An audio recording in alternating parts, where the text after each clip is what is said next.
Bonjour et bienvenue sur Radio Barafoot, pour une nouvelle vidéo d'actualité. Nous commençons en Espagne avec la victoire du Real Madrid. Le Real Madrid a remporté la Coupe du Roi en battant Osasuna 2-1 lors de la finale. Bien servi par Vinicius, Rodrigo a inscrit un doublé permettant aux Madrilènes de remporter le trophée qui leur manquait le plus. Cette victoire permet au club de remporter son 20e titre de Coupe d'Espagne, 9 ans après son dernier sacre en 2014.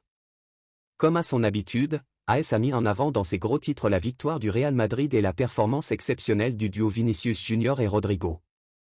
Le journal parle également de la déclaration du président du Real Madrid, Florentino Pérez, qui a clarifié la situation de Carlo Ancelotti, affirmant qu'il avait encore un an de contrat et que le club était satisfait de lui.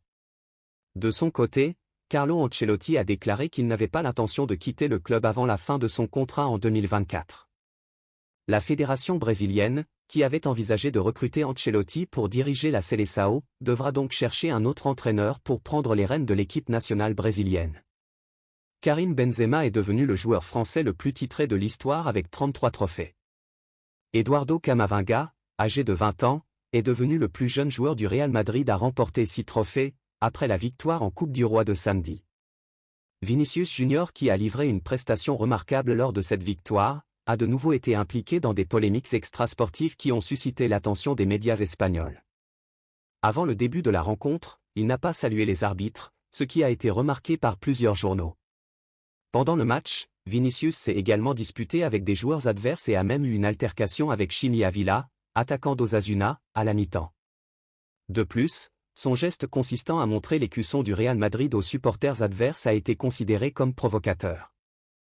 Ces comportements ont été largement commentés par les médias espagnols, certains soulignant la dualité de la performance de Vinicius.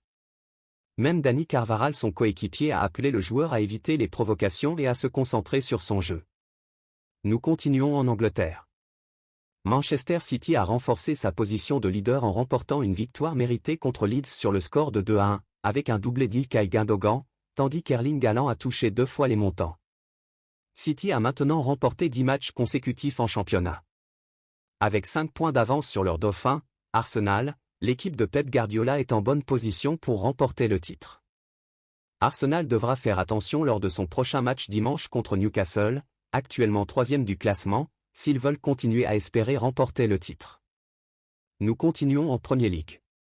Après une série de 6 défaites consécutives, Frank Lampard a finalement enregistré sa première victoire depuis son retour en tant qu'entraîneur de Chelsea. Les Blues ont réussi à battre Bournemouth sur leur terrain, 1-3. Bien que Vina ait répondu à l'ouverture du score de Gallagher, Chelsea a mérité ses 3 points grâce au but de Badiachil et Félix en fin de match.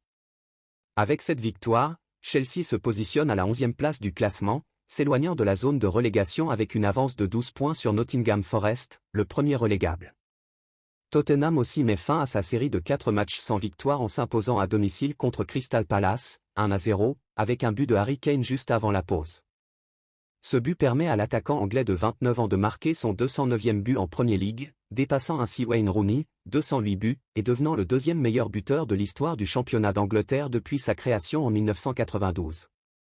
Alan Shearer reste le détenteur du record avec 260 buts. Au classement, Tottenham est 6e et garde l'espoir de se qualifier pour une compétition européenne. Voilà tout pour cette vidéo, n'hésitez pas à aimer et à vous abonner. Merci et à la prochaine.